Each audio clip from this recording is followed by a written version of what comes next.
lagi dan kompetitor itu nasional juga, ya. Katakan misalkan ini ada Indomaret, terus kompetitor nasionalnya Alfamart atau sebaliknya, ya. Saya buat contoh ini Indomaret, Alfamart. Kalau posisinya seperti ini, dia pasti akan berada di sini,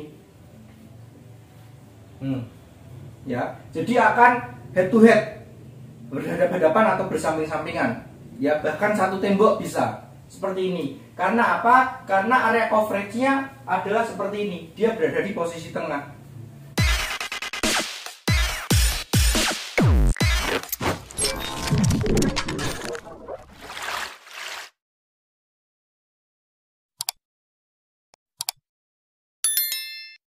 Assalamualaikum warahmatullahi wabarakatuh. Apa kabar sahabat Toko Komando Indonesia? Ketemu lagi dengan saya Hanafi tim Toko Komando Indonesia. Kali ini saya mau sharing sekaligus menjawab pertanyaan. Ada pertanyaan begini. Ini pertanyaan bagus sekali. Bagaimana toko mandiri bisa hidup di antara ribuan bahkan puluhan ribu minimarket nasional? Begitu pertanyaannya. Ini sangat bagus sekali. Maka ini akan jawabannya adalah akan sekaligus bagaimana cara menentukan lokasi yang bagus bagi toko mandiri Indonesia. Ya, disimak ya teman-teman, sehingga nanti barangkali ini bisa bermanfaat. Jadi kalau penentuan lokasi teman-teman bisa menentukan sendiri atau bisa belajar dari sini, sehingga ini akan lebih menambah pengetahuan teman-teman yang mau buka usaha minimarket. Jadi konsepnya begini ya. Ini saya anggapkan, jadi misalkan ini contoh, ini ada jalan utama atau area coverage. Terus di sini ada kantong-kantong perumahan. Anggap saja di sini ada kantong-kantong perumahan. Perum, ini juga perum. Ini jalan utama, ya. Ini jalan utama. Terus ini pasti kan ada kantong, ada jalan masuk, pasti ada jalan masuk. Nah, konsepnya begini. Kalau minimarket nasional, dia kalau hanya sendiri, dia pasti akan berada di tengah sini. Nah, dia pasti akan berada di tengah sini, ya. Kalau dia sendiri. Kenapa? Supaya untuk posisinya center di tengah. Jadi orang yang dari ujung sini tidak terlalu jauh, dari sini tidak terlalu jauh, dari sini juga tidak terlalu jauh, ya. Dari sini juga tidak terlalu jauh, ya. Kalau misalkan ada kompetitor lagi dan kompetitor itu nasional juga, ya. Katakan misalkan ini ada Indomaret, terus kompetitor nasionalnya Alfamart atau sebaliknya, ya. Saya buat contoh ini Indomaret, Alfamart. Kalau posisinya seperti ini, dia pasti akan berada di sini, ya. Jadi akan head to head, berhadapan-hadapan atau bersamping-sampingan, ya. Bahkan satu tembok bisa seperti ini. Karena apa? Karena area coverage-nya adalah seperti ini. Dia berada di posisi tengah. Beda ceritanya kalau Indomaretnya berada di sini, Indomaretnya misalkan katakan di sini. Nah, Indomaretnya berada di sini. Maka Alfamart tidak mungkin ada di sini. Dia akan di sini. Nah, maka akan terbagi nih nanti yang namanya area coverage-nya. Yang ini ke sini, yang ini ke sini. Ya. Jadi konsepnya seperti ini mereka. Konsep atau pola lokasinya seperti ini. Nah, terus bagaimana toko mandiri ini? Hidupnya di mana begitu? Kalau toko mandirinya itu atau toko minimarket mandiri atau toko yang dikelola sendiri itu dia mau head to head atau mau bersebelahan dengan minimarket nasional atau berada di sekitar jalan sini, syaratnya adalah minimal stok tampilan dagangan atau nilai investasinya harus sama, ya. Kurang lebih di angka 600 jutaan, 500 sampai 600 juta, ya. Kurang lebih kalau mau di antara ini kurang lebih investasinya anggap saja di 500 jutaan, ya. Kurang lebih kalau mau di sekitar jalan sini investasinya di 500 jutaan. 500 jutaan itu apa? Untuk asetnya 150 juta, peralatannya 150 juta di luar bangunan, ya.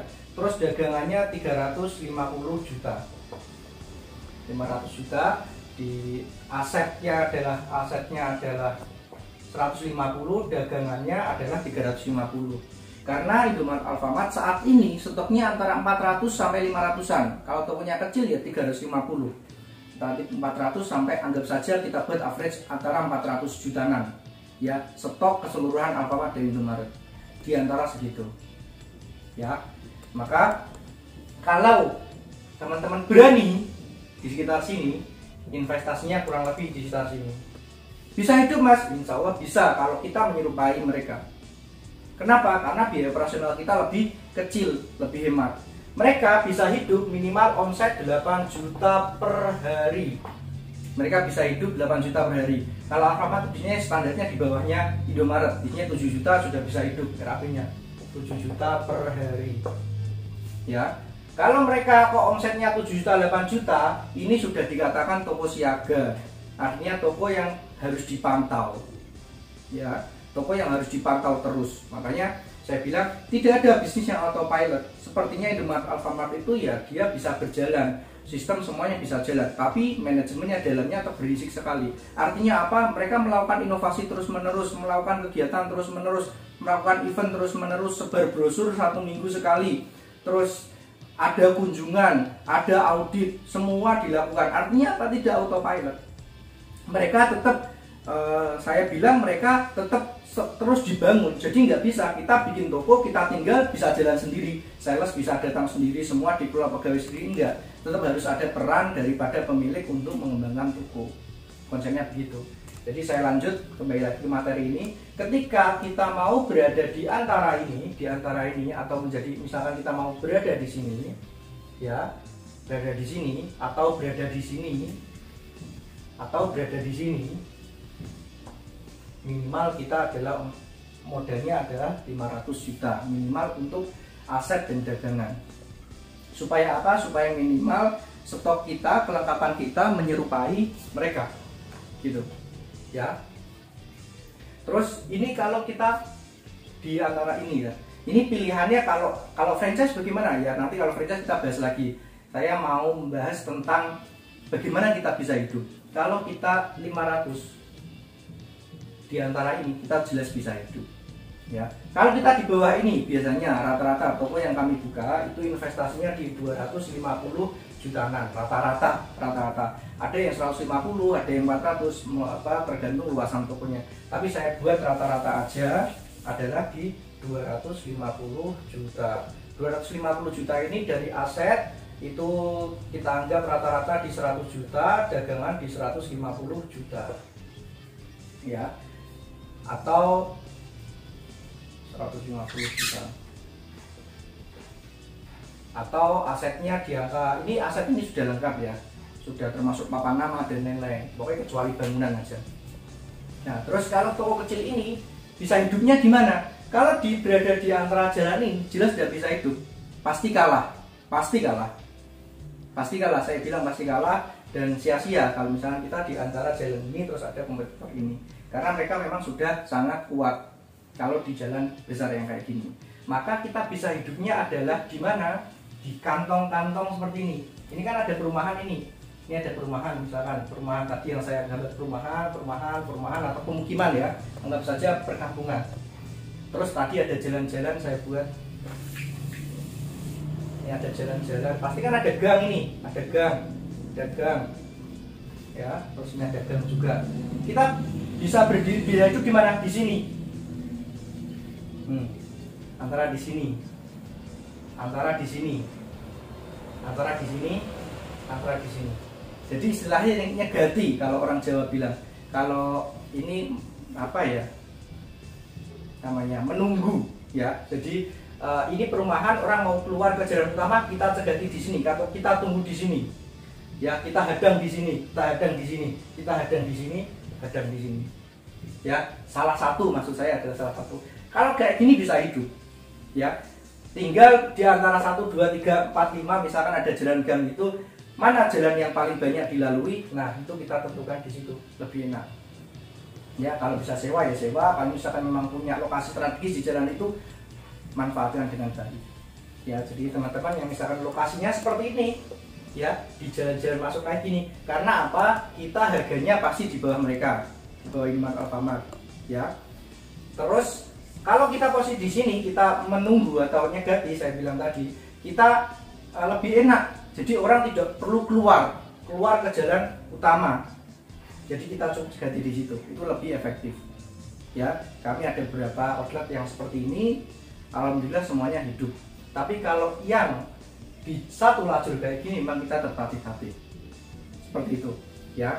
Ini termasuk jawaban dari bagaimana toko mandiri bisa hidup. Sarannya adalah, catatan yang paling penting adalah kalau kita berada di antaranya mereka di jalan utama, minimal modalnya harus kurang lebih di 500 jutaan. Ya, Mas, kok sama dengan franchise Indomaret 500 jutaan? Kalau 500 juta adalah milik sendiri. Kalau 500 juta franchise ke Alfamart atau Indomaret adalah sifatnya 500 juta itu bayar, uangnya hilang, 5 tahun kontrak atau 5 tahun kontrak selesai, ya berarti hilang uangnya. Tinggal untungnya bisa nutup 500 juta apa tidak. Tapi kalau 500 juta usaha sendiri, yaitu milik sendiri, brand sendiri, ya. Sekali lagi, dan saya terus bilang, kita tidak pernah tahu apa yang kita kerjakan saat ini nanti bisa jadi apa. Maka kalau toko mandiri seperti ini pasti punya kekurangan dan kelebihan masing-masing. Nggak mungkin namanya usaha atau mau franchise atau semua lebih, semua pasti ada kekurangan dan kelebihannya masing-masing, tinggal mau milih yang mana, begitu.